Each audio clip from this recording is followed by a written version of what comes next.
I'm Riya Verma and I'm delighted to welcome you all to today's session. Joining us today is an inspiring young entrepreneur who is merging the power of science, sustainability, and compassion to uplift both farmers and the animals they care for. Her journey from being a microbiologist to founding a successful startup in the animal nutraceutical space is both unique and deeply impactful. We are honored to have with us Ms. Saloni Godbole Tewari, founder and CEO of Occamy Bioscience. Beyond entrepreneurship, Saloni is also a global heartfulness trainer, guiding over 300 youth into the world of meditation and mindfulness, helping them lead more centered and heartful lives. Welcome to Krishi Jagran Saloni. Namaste, everyone. Hello. So, starting, it's a pleasure to have you here. From microbiology to entrepreneurship, what inspired you to co-found Occamy Bioscience and how did the journey begin? Right. Over to you. Yes. Thank you so much, Ria, for a very warm introduction. And so it has been an interesting journey because as a microbiology student, I wanted to pursue PhD, like the typical path that scientists in our country have. When I was working at Tata Cancer Research as a junior research fellow, where I saw that the government has a lot of fund coming in to develop technologies. And I realized that I should also be doing something of this sort and utilize my knowledge of microbiology that would create products which everyone can use. And to start with, microbiology is always thought to be very expensive. You need microscopes, you need a research lab, and then there is so much that you need to do with it. So what we thought was, what is an area where there would be minimum investment, and yet apart from, in microbiology there are only biofertilizers that we see in the market, or agri solutions that we see in the market, that are cost effective and used by farmers. Otherwise all the technologies are very expensive, like antibiotics or pharma. So we sort of utilizing it, and we thought of getting into the animal nutrition space, because probiotics for people is very well known and it is a buzz. And this was just before the pandemic happened, and I realized that there is a probiotic needed for animals as well. And that's where my research started. That's where I found out that there is a lot of application that microbiology can have in animal nutrition. And then I explored that journey to make up products that would suit the gut of livestock animals. And that simple thought triggered also, I'm a lover of all milk products, sweets or milk. So I used to wonder that people used to complain that the milk quality is not right. Nowadays the milk we get is not good. So we sort of wanted to trace back, because we wanted to understand where things are going wrong. If the animal is not eating right, then how the milk would be of a good quality. So it all relates to the solutions that I was seeking, the curiosity that I had. And then we sort of decided to utilize our knowledge of microbiology to solve it. And then I co-founded it with Dr. Milind Nifatkar, who was a senior scientist. So while I was very junior and a fresher, I wanted someone also who would guide me on a seniority front, and that's how we started the journey. That's a quite novel work, and we all can relate. Like growing in India, we all are like sweet tooth, and we love milk products. And we humans always think about our gut health. But Yes, yes. yes, So that's the major thing, because it's important. And in Mumbai there is a very, coming from Mumbai, there is a very big dairy animal business that happens here, where milk for naturals, milk for other ice cream products is resourced from here.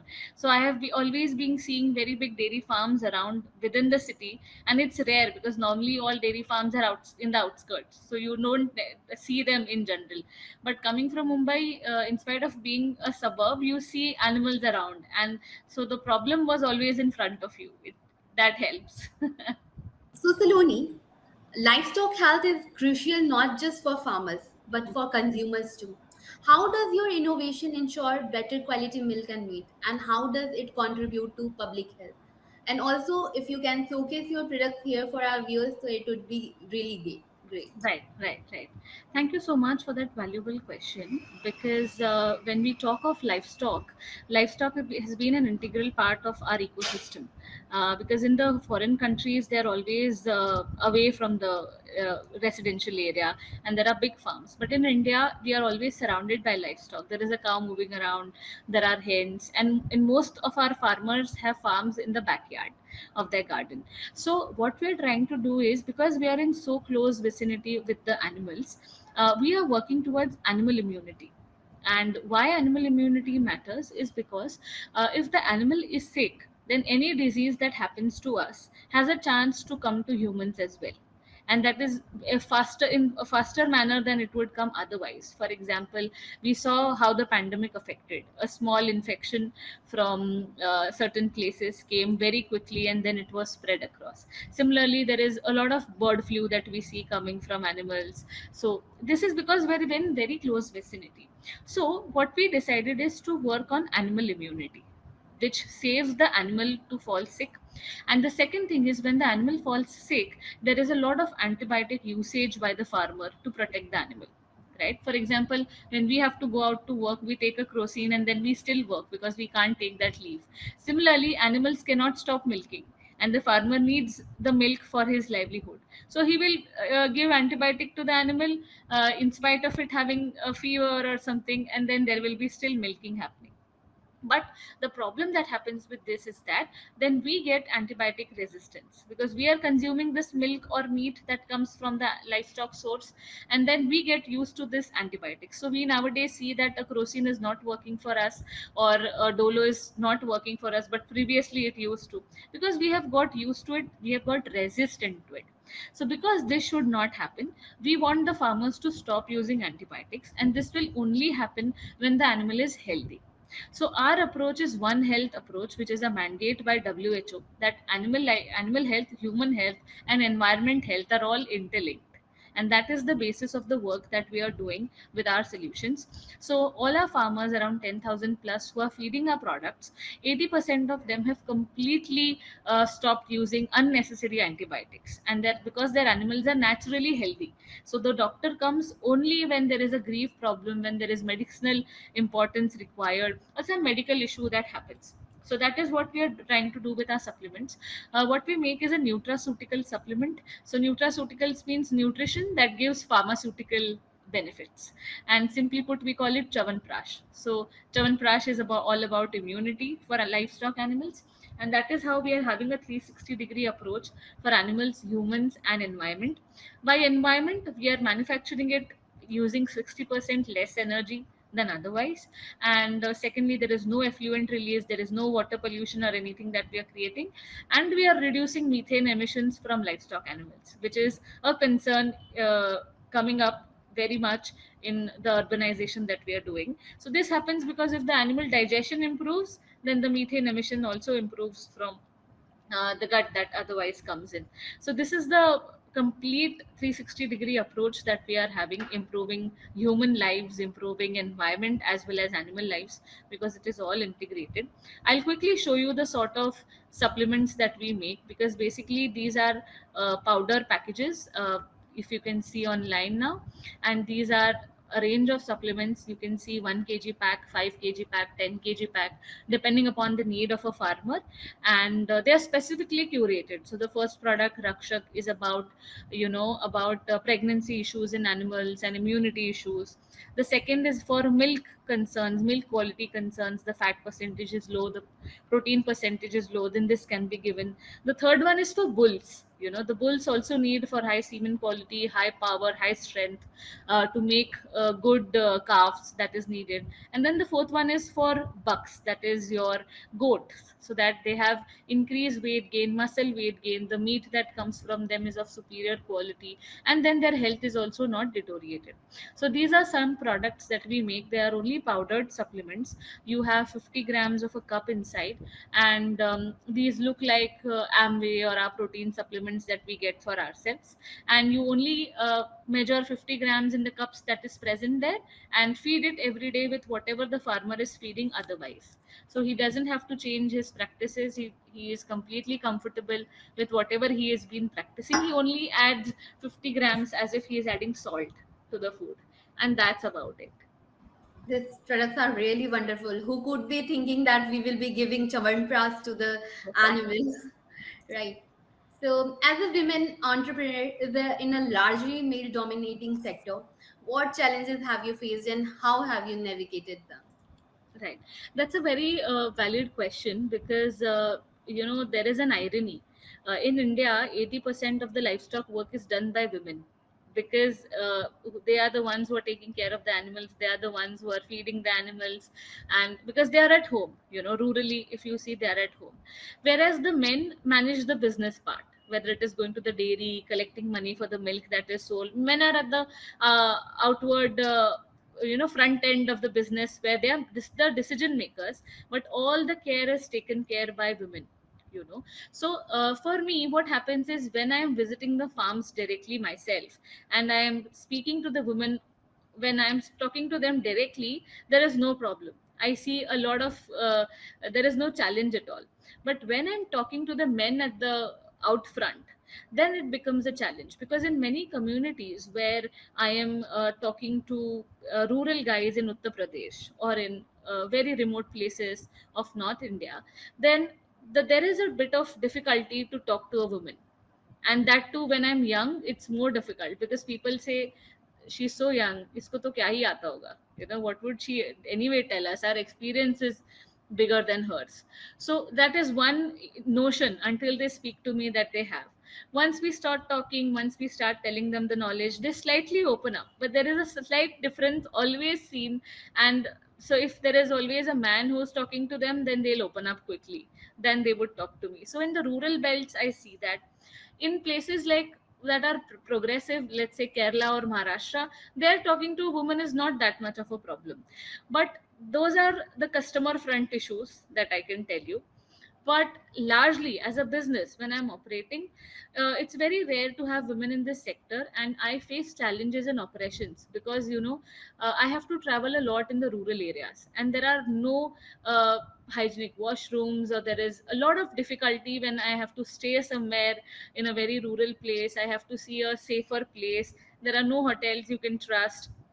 There are no areas that you are aware of that you can be a woman and feel safe.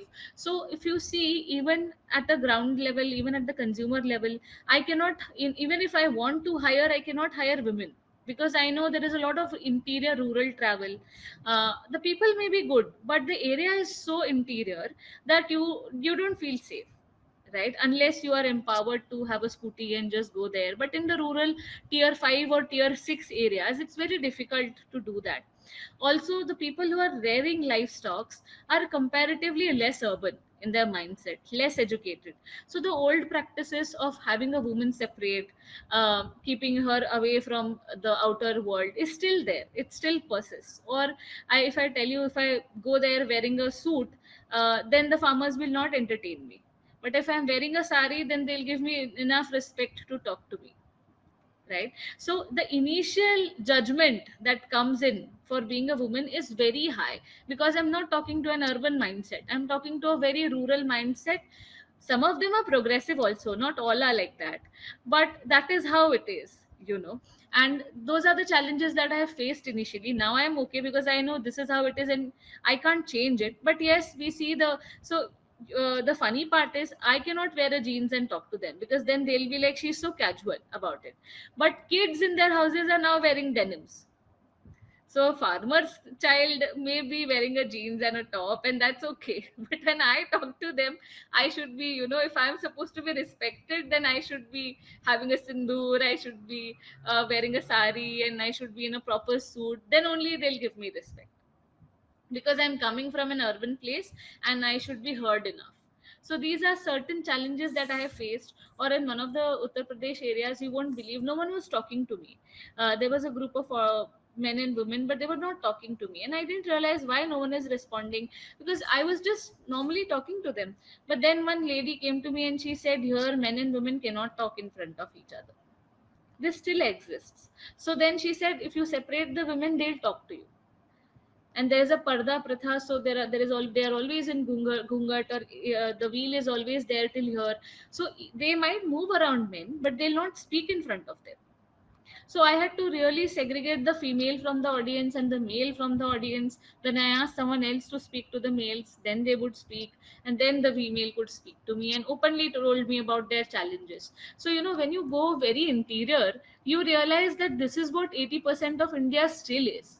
It would take time for them to adopt. Education has cropped in, which is a very good thing, but these certain things as a woman entrepreneur are very challenging, that people don't take you seriously, people, because of the young age that I have, because of the urban upbringing that I have. And of course, it's not urban, I'm not going to wear western clothes and go in front of them, for sure, but there is an immediate judgment which sorts of makes you think that I cannot have a woman team who can go around.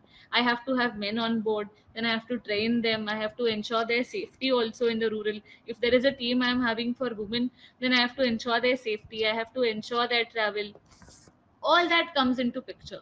So when if you see in the rural space, if there are 50 men, there would be 2 women entrepreneurs in the agri space, because of this particular factor, because there is a lot of travel in the rural, and it is not that convenient. It is friendly, but it is not convenient for women to do so much of work. Plus there is heat, scorching summer, that you go out and be out there. So the tables are changing, but these are the key challenges that I face in and out every day. That's true. Like as a women, like each woman is facing the challenges on daily basis. Not, Right, right, it's just not like right, it's just like our daily routine for us to face right, these challenges. But I hope society will change and right, we will be freely roamly right, without any judgment, like likewise. right. So you have also made time to serve as a heartful meditation trainer. How has mindfulness influenced your entrepreneur journey and leadership style? Right. So this is a very a question that relates very close to my heart. And when I talk of heartfulness, it's all about the heart. So as you said, how has mindfulness helped? So there is a difference between mindfulness and heartfulness. Mindfulness asks you to be mindful, be conscious of the things that you do, have a mind in it.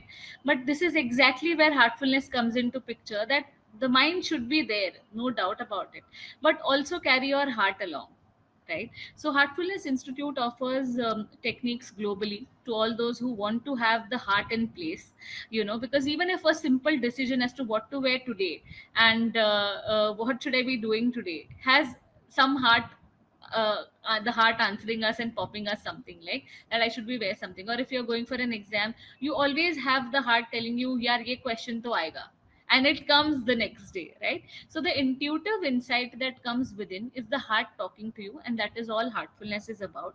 And in heartfulness, we basically teach to start listening to the heart, give importance to the heart, and take the heart along with the mind, right? So this is an institute which has an headquarter in Hyderabad, and I became a trainer 10 years ago, exactly before I started my entrepreneur journey around 7 years ago. I was already a trainer before.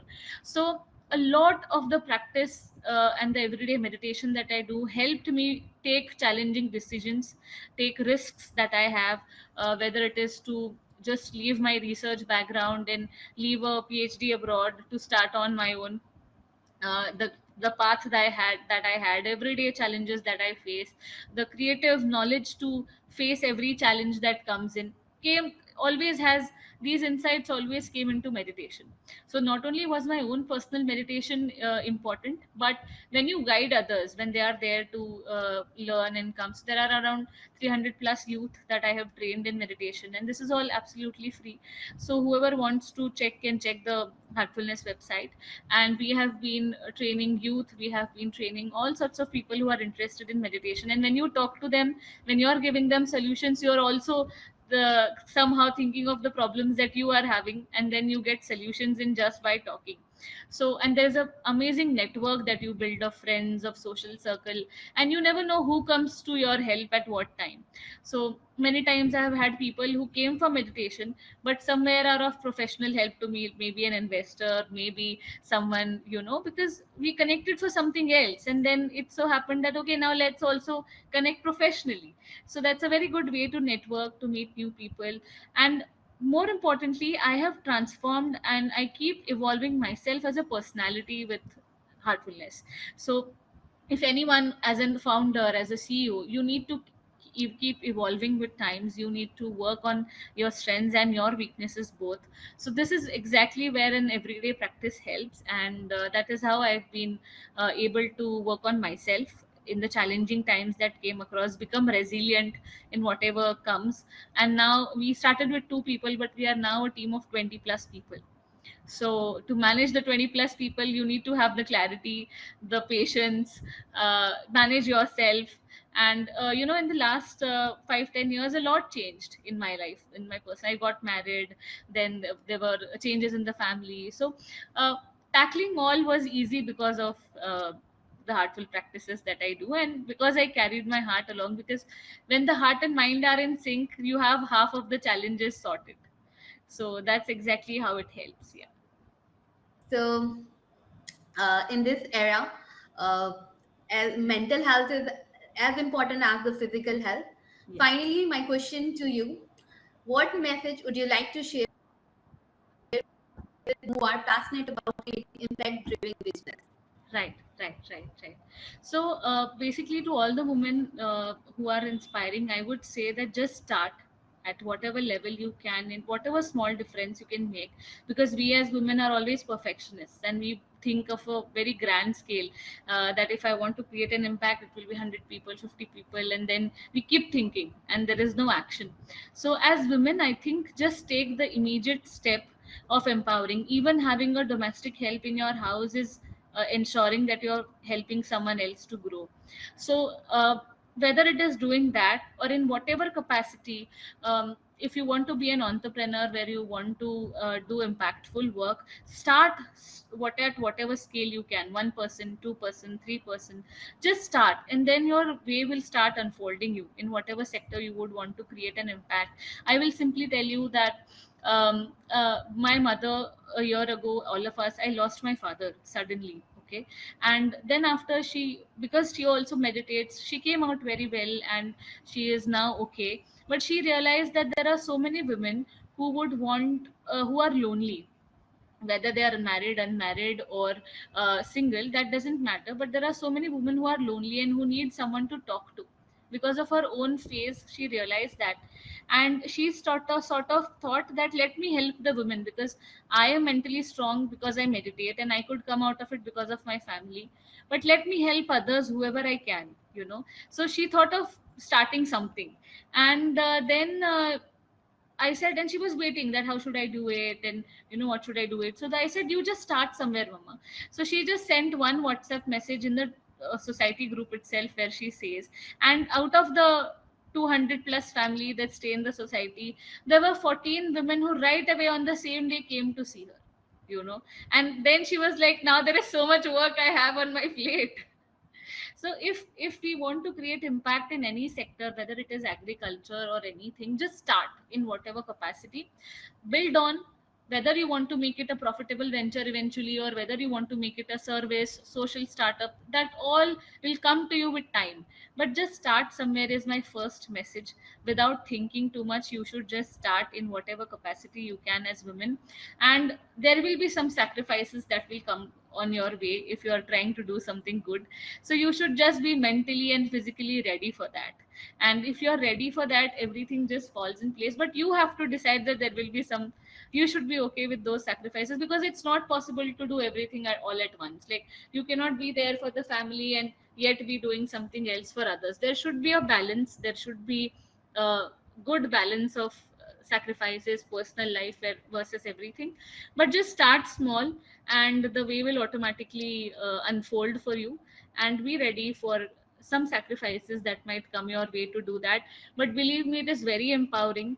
And believe me, when you have when you have helped others, when I see that my product is going 1400 kilometers away, and one farmer whose livelihood is based on an animal gets pregnant, the joy that farmer has, one of the farmers, you won't believe, last week I had gone to a farmer to visit, and I was on a rural visit. That lady, she gave me silver toe rings because I visited her, and her income was only 5,000 a month, and yet she afforded to give me those rings. And she said, because of your product, my cattle has got pregnant, and now I will have a calf which I can sell tomorrow, or which I can rear tomorrow. And this animal was not being pregnant for 3-4 years, and just because of you, I you have earned, it's okay, it's your business, but because of you I am able to earn money. That generosity the farmers had, and I was like, oh my god, I mean, this is the impact that we are doing, and we should keep doing it in whatever capacity we can till we can, you know so that's my message to all the women, that just continue doing whatever you want to. Just start somewhere and everything else will fall in place. Thank you, Saloni. First of all, I'm really sorry to hear about the loss, and you have shared the story. So the moral of the story is that like money doesn't matter. It's all about the heart. If you have a big full Yes. heart, doesn't come the way. Yes. So Saloni, your blend of science, soul, and social impact is remarkable. It's been a pleasure hearing about your animal welfare and farmer upliftment. Behalf of Krishi Jagran, we wish you continued success and seeing the far-fetched impact of your mission. Thank you so Thank much you for so much. joining with us. Thank you so much for having me. If anyone wants to connect, can connect me on LinkedIn directly. They can look for me on LinkedIn. I'm there as Saloni Godbole Tewari, and for anything we can connect. All women entrepreneurs, all anyone who has any concerns can connect. And thank you so much to the entire Krishi Jagran team for following it up and having me here. It's been a pleasure.